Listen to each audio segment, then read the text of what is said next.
It's 8:20. Good morning. President Trump was in a defiant mood last night at a rally in the US state of Pennsylvania, saying he's kept one promise after another during his first 100 days in office. Yeah, but he missed the White House Correspondents' Dinner to address thousands of supporters and took the opportunity to dismiss criticism of him as fake news. So what have those achievements been? Well, joining us now from Norwich is Professor of Political Science Todd Landman. He's from the University of Nottingham. A very good morning to you. So first of all, the fact that he missed the Correspondents' Dinner, preferring instead to speak to his supporters, he made a big point of that. He said he's 100 miles away from the swamp.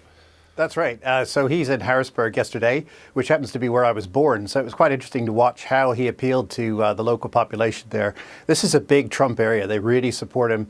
A lot of Democrats switched the ticket to vote for Trump during the election, and they feel that he's been making good on his promises. The core support for Trump is unwavering. Among the Trump supporters is still about 93% support for him. So he's doing well within that constituency.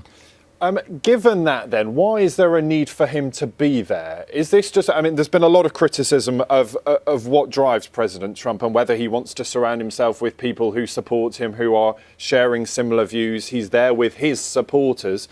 What does he get out of this?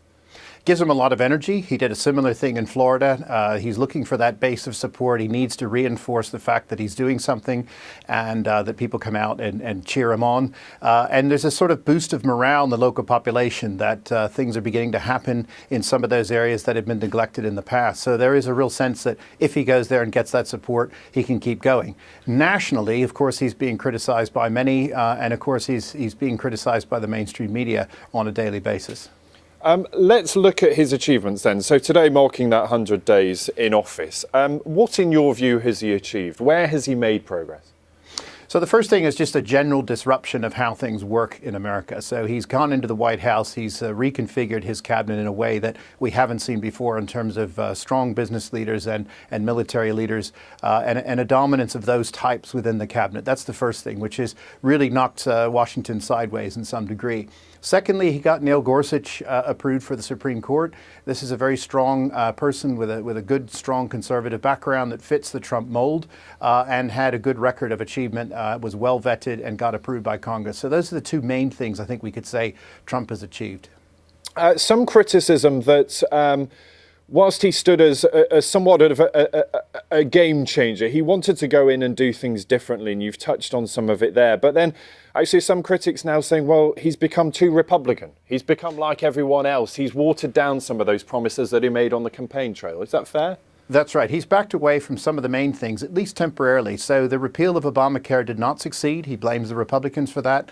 The ban, the travel ban, has not succeeded, and he blames the courts for that.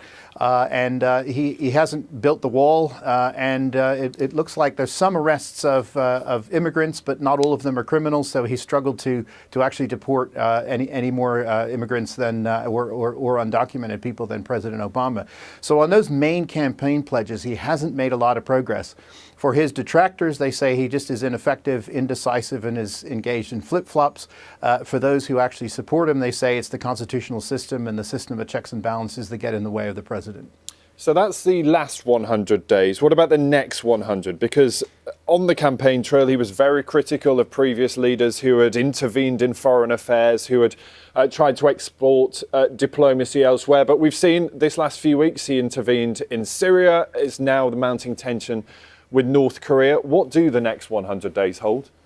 Well, I think we're going to see tensions increase. Certainly the Syria bombing, the dropping of the Moab in Afghanistan sent very strong signals to North Korea.